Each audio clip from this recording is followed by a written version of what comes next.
Okay, throwing a cylinder.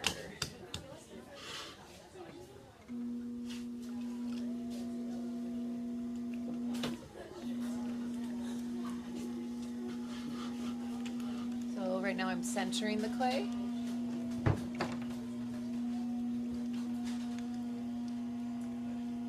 Coning.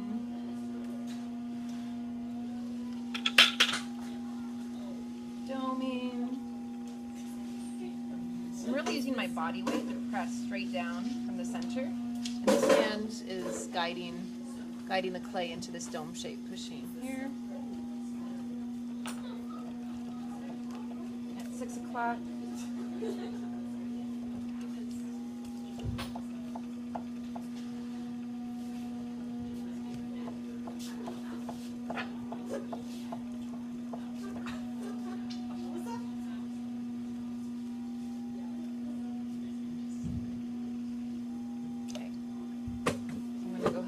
Isaac, do you want to watch this? Yeah.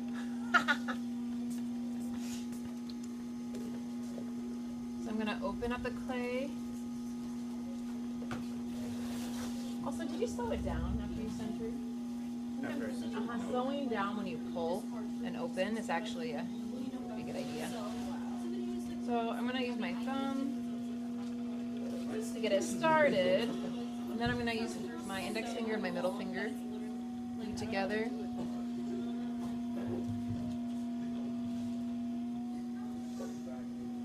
Down to the bottom. I'm going to open. As I'm opening, my pressure is really on the inside, pulling in towards this hand. This hand is kind of pushing into the clay a little bit while I'm moving. So I'm kind of pressure here, moving this way, so I don't just like open up the whole thing. And you can see on the inside,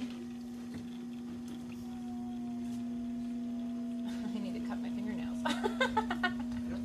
Okay, I'm going to go ahead and just open that up, compress the bottom. And you compress the bottom, the back and forth from the middle to the side. You compress your lips before you pull. Lip. So I'm going to make an indentation along the bottom here. Get rid of the excess. And I'm going to make an indentation right along that inside. So there's an indentation on the inside here. And when I pull, I'm going to slow it down a little bit. I've got this on the inside, this on the outside. So I've got connection. And I'm just going to lift. When I'm lifting, I'm actually lifting towards the center.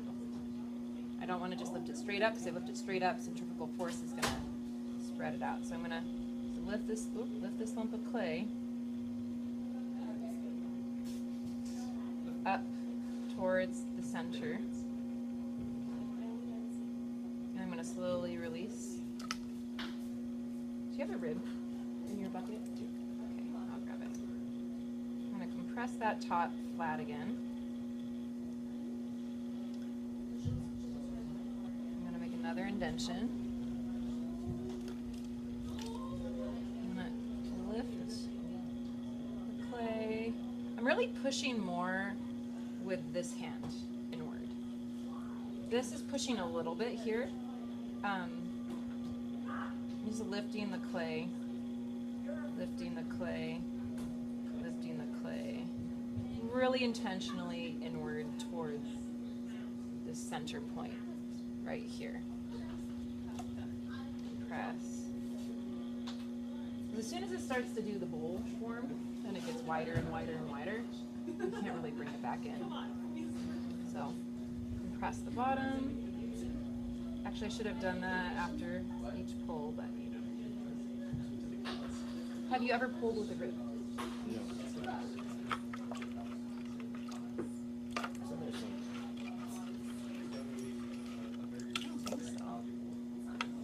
Can you go get a wooden rib with a nice flat edge?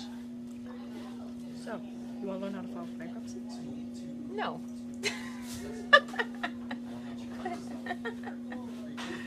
I believe. Do you want to learn how to throw a cylinder? I think I already know how to do that. You can? You can do this? Oh, that. This is throwing a cylinder. Nice.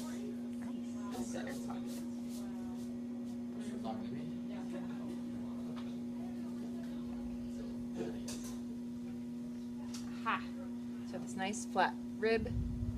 I'm going to hold it tightly in between my fingers and my thumb so it becomes an extension of my hand. And water. I've got contact somewhere where it feels comfortable. My thumb right here. And I've got my fingers down below. I'm going to try to do this here so it feels more clear. And I'm pushing inward with the rib. And then I'm going to start lifting.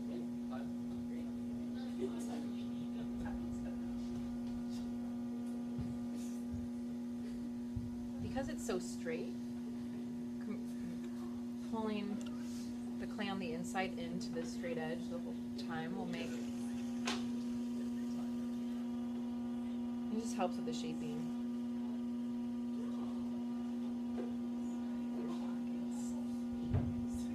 That's a nasty air pocket in there. That goes with it.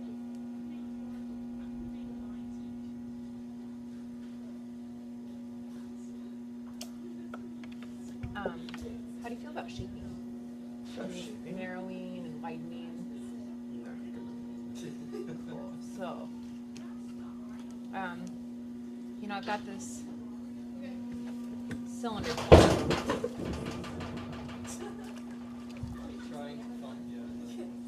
And I'm going to go ahead and see how much taller I can get it. I'm going to get it a little bit taller. Just a little more pressure. Upwards, upwards, upwards.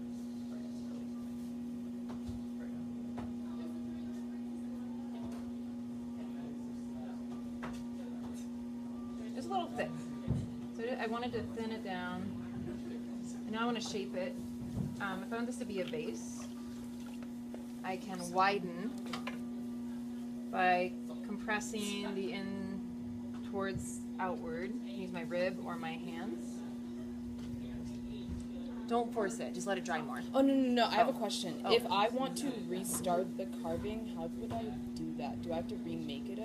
Just paint over it and then recarve. If I, what about this part? Will it, You could use a sponge and compress it, Okay. smooth it. Okay, so I'm going to press outward. Now, this is stretching the clay. You got to be careful when you stretch the clay because if you stretch it too much, it's going to happen. It's going to collapse in on itself because it's been stretched too much. You can narrow. Right? I'm going to narrow the neck. So my hands are applying equal pressure.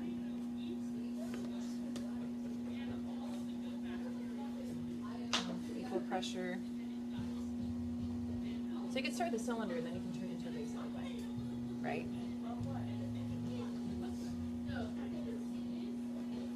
And really the more you collapse your vessels because you pushed it too far, the more you get the hang of, well, how far you can push it before it collapses. I personally really like the aesthetic of the contrast. Of the thick to thin, to narrow. Just that little bit, whatever is off center. It's a slab that I can't do that. Yeah. Can you give me that the iron oxide and a watercolor brush? I want to test something out. It's a classic 95. It's one of those ones where it's like, fucking art. Yeah. Just open that up. I'm going to add some decoration, surface decoration to this. Watercolor style.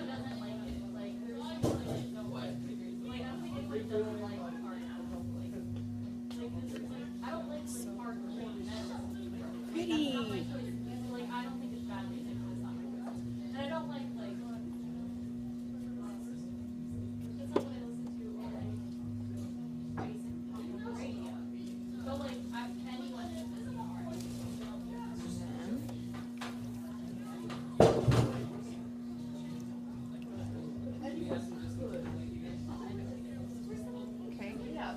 I don't know. We'll see.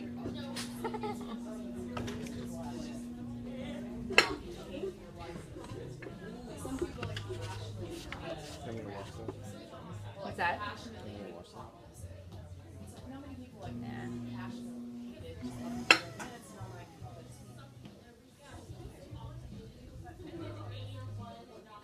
All right.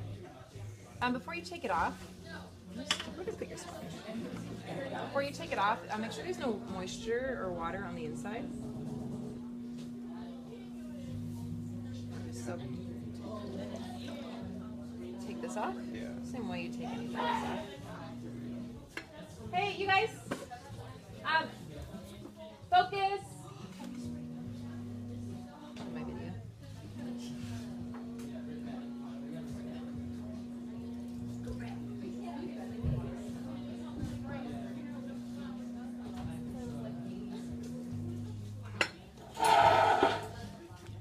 Let's see, trimming tool. Where's your wooden trimming tool? Okay, so we're gonna undercut this a fair bit. That's a big, thick bottom there. I'm gonna undercut it here. Apply a little water.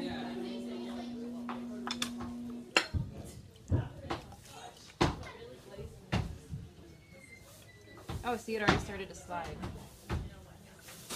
Now, I'm gonna get my wear board.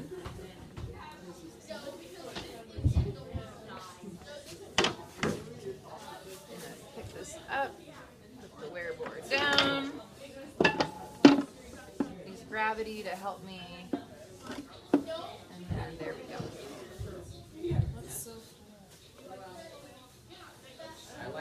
And then we'll just set it to dry.